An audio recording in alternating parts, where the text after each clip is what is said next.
Muito boa noite a todos. Estamos aqui em mais uma semana para a continuidade do nosso livro, o Evangelho, através das palavras de Emmanuel. Nós utilizamos para o nosso estudo o Livro da Esperança, que é uma psicografia do Chico Xavier. E hoje o nosso capítulo em estudo é o capítulo 30, intitulado Beneficência e Justiça. Para o estudo deste capítulo, Emmanuel utiliza um versículo que está em Lucas, capítulo 6, versículo 31, que diz: E como vós quereis que os homens vos façam, da mesma maneira lhes fazei vós também, Jesus. E ele relaciona com o capítulo 11, item 12 do Evangelho segundo o Espiritismo, que diz: Começai vós por dar o exemplo, sede caridosos para com todos, indistintamente. Esforçai-vos por não atentar nos que vos olham com desdém, e deixai a Deus o encargo de fazer toda a justiça, a Deus que todos os dias separa no reino o joio do trigo. E Emmanuel inicia assim: Examinando a beneficência, reflitamos na justiça que a vida nos preceitua ao senso de relações. Sem ela, é possível que os melhores empreendimentos sofram a nódoa de velhas mentiras cronificadas em nome da gentileza. Através das escabrosas necessidades materiais, e claro, te alegras ante o auxílio conveniente. Mas se a cooperação chega marcada pelo manifesto de desprezo dos que te ajudam, com displicência, como se desfizessem de um peso morto, estarias mais contente se te deixassem a sós. Caíste moralmente, ansiando levantar, e rejubila-te diante do apoio que te surge ao reerguimento. Entretanto, se esse concurso aparece tisnado de violências, qual se representasses um fardo de vergonha para os que te supõem reabilitar, sentirias reconhecimento maior se te desconhecessem a luta. Choras nas crises de provação que te fustigam a existência, e regozija-te quando os amigos se dispõem a ouvi-lo, o coração faminto de solidariedade.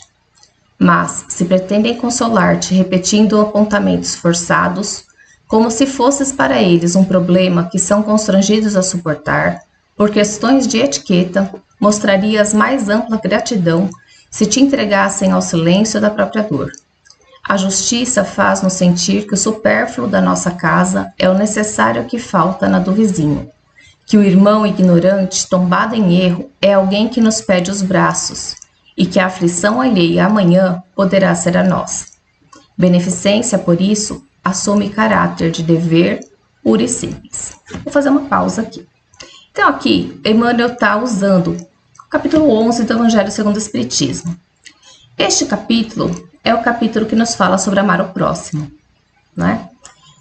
E ele, inclusive, ele cita uma frase do Evangelho segundo o Espiritismo, né? Em que diz: sede caridosos para com todos indistintamente. Indistintamente significa sem fazer diferença. Significa estender as mãos para o outro, para aquele que precisa de auxílio, sem julgamento. E aí ele vai dando alguns exemplos, né? Então ele coloca que ele coloca algumas situações. Se a pessoa atravessa uma dificuldade material, é um alívio quando ela recebe um auxílio. Porém, se esse auxílio vem como uma forma de desprezo, como se você fosse um nada, como se quisessem só se livrar de você porque você está causando alguma perturbação inconveniente, isso magoa, isso fere o outro.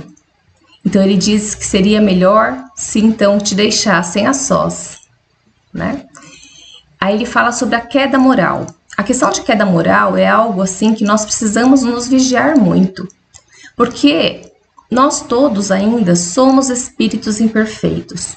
Somos espíritos que estamos buscando conhecer melhor as leis divinas através dos exemplos de Jesus, para assim podermos fazer uso deste conhecimento e nos tornarmos pessoas melhores e assim aprendermos a tratar o outro com mais respeito.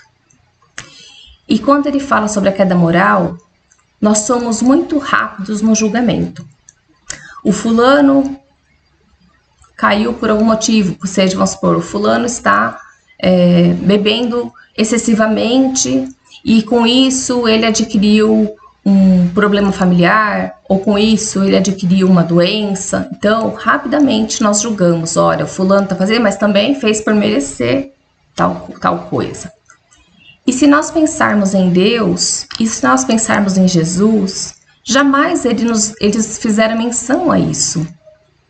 Jesus sempre acolheu todos aqueles que o buscavam, sem, de forma alguma, julgar os seus comportamentos.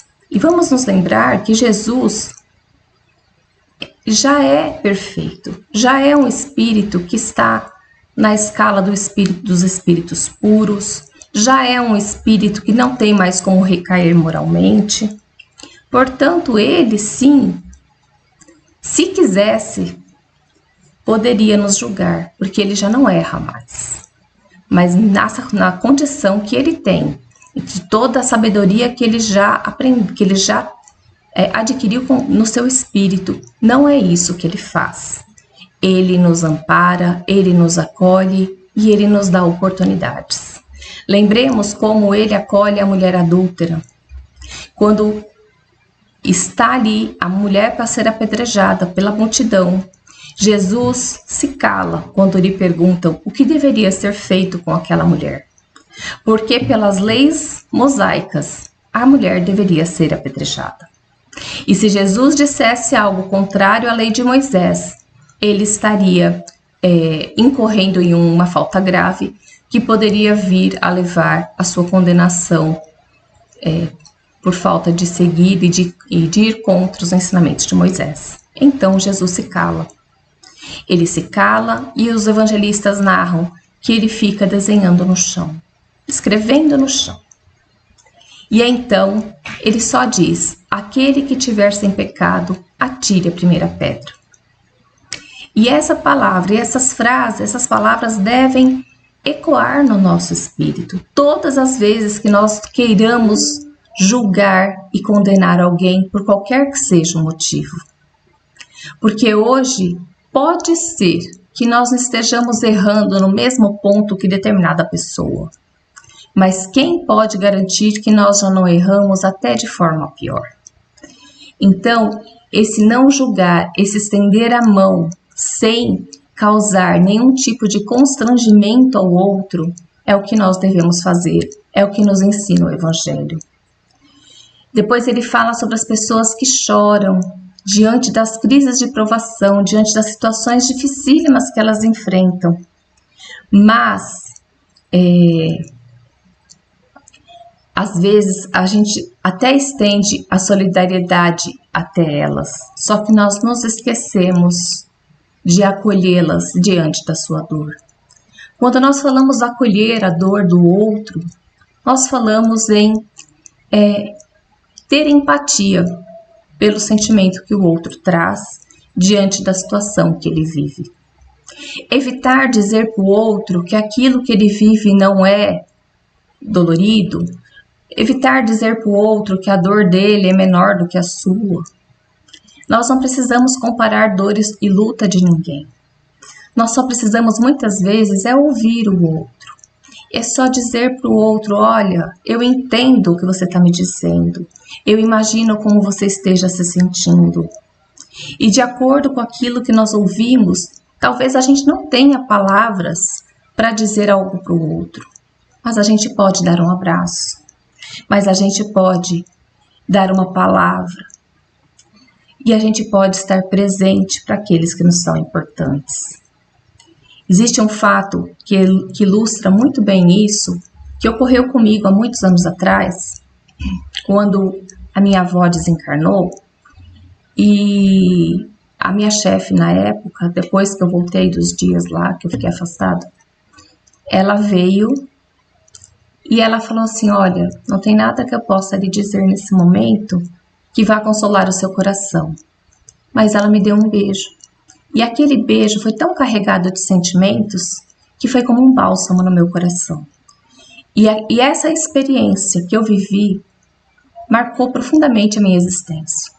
e fez com que, em muitos momentos, eu relembrasse o ato dela com relação ao semelhante. É provável que ela nem se lembre que ela fez isso, mas a ação dela marcou profundamente a minha vida. E assim como ela fez isso comigo, nós podemos fazer isso pelo outro e, quem sabe, marcarmos profundamente o outro com bons exemplos, com bons sentimentos. E Emmanuel vai concluindo dizendo: recomenda-nos a regra áurea, faze aos outros o que desejas te seja feito. A sentença quer dizer que todos precisamos de apoio à luz da compreensão, de remédio que se acompanha à enfermagem e de conselhos em base de simpatia. Em suma, todos necessitamos de caridade uns para com outros, nesse ou naquele ângulo do caminho, mas é forçoso observar que se a beneficência nos traz a obrigação de ajudar, ensina-nos a justiça como se deve fazer. Emmanuel.